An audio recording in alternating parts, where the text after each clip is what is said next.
Le 2 mars 2022, Jean-Pierre Pernaut rendait son dernier souffle à l'âge de 71 ans. Mais il n'a jamais vraiment quitté Nathalie Marquet, sa femme.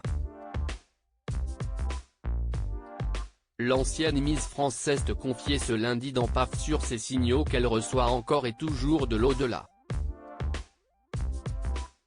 Nathalie Marquet était l'invitée de Pascal de la Tour du Pin ce lundi 18 septembre.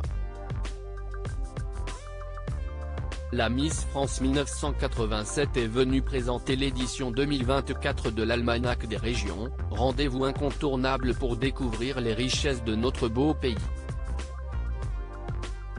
Un projet qui tenait beaucoup à cœur son célèbre mari Jean-Pierre Pernaut, décédé le 2 mars 2022 à 71 ans, c'était important de continuer, cela le représente tellement. Il doit être heureux, fier, il avait envie de transmettre cela. Si la reine de beauté et comédienne de 56 ans parle toujours au présent concernant le père de ses enfants Lou et Tom, si est parce qu'elle est toujours en contact avec lui, grâce à des signes de l'au-delà, je parle avec lui tous les jours. Elle a notamment confié à l'animatrice que sa télé s'allume, s'éteint, et se rallume toute seule, à 4 h du matin, sur la chaîne d'information en continu LCI, chaîne du groupe auquel appartenait son défunt époux. Elle le confirme, il s'agit de l'ancien présentateur de TF1, qui souhaite communiquer avec elle. Désormais habituée à ce genre de situation, Nathalie Marquet n'hésite pas à le gronder, en lui expliquant qu'elle doit dormir car il est tard. Se doutant alors que, parmi les gens de son entourage, peu de monde allait la croire, elle a décidé de capturer ces moments en vidéo, afin d'avoir une preuve irréfutable qu'elle ne ment ou n'hallucine pas, sans que je touche, la télécommande, note de la rédaction, on voit que la télé se rallume.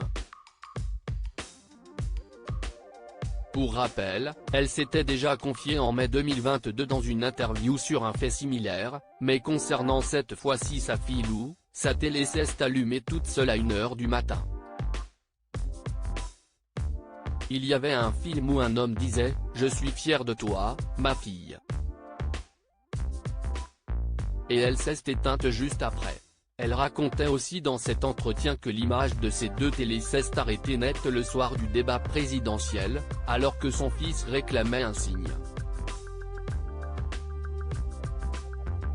À noter que ce n'est pas la première fois que Nathalie Marquet affirme de manière plus globale sentir la présence de son défunt mari autour d'elle.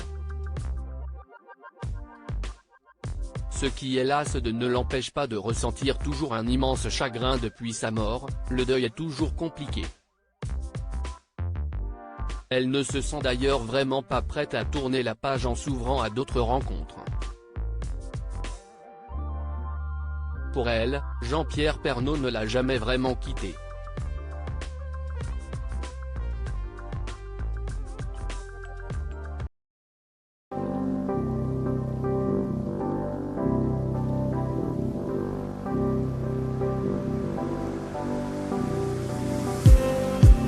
Just need